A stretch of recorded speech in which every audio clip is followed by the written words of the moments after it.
ছোট্ট বন্ধুরা, আজকে কি করে মাপ দিয়ে একটি হাত আঁকা যায় সেটি তোমাদের দেখাবো। প্রথমে একটি চৌকোনা বাক্স এঁকে তারপর দেখতে থাকো, সেটাকে কেটে দিলাম অল্প।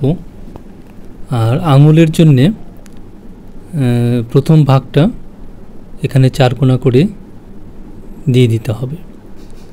উপরে 4টে আঙুল আর নিচে আরেকটি আঙুল, সেটি প্রথম পার্টটাকে আঁকতে হবে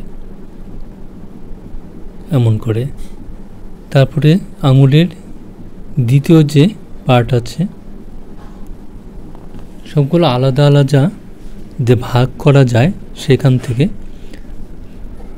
আর বুড়ো আঙ্গুলে দেখো 2টো এরকম করে, আর উপরের দিকে 3টে ভাগ করে দিয়ে তারপর এটাকে অন্য পেন্সিল দিয়ে আমি একটু ডিপ করে ভাসিয়ে দিচ্ছি।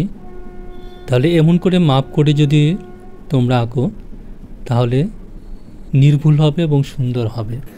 আরও অনেক রকম পদ্ধতিতে হাত সুন্দর করে আঁকা যায়।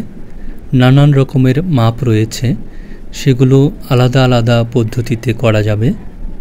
আর সেগুলো দেখার জন্যে অবশ্যই তোমাদের চ্যানেলটিকে সাবস্ক্রাইব করে রাখতে অনুরোধ জানাই। আর ভিডিওতে লাইক এবং কমেন্ট করো। আর এখন আমি হাতটিতে অল্প শেড করে দিচ্ছি।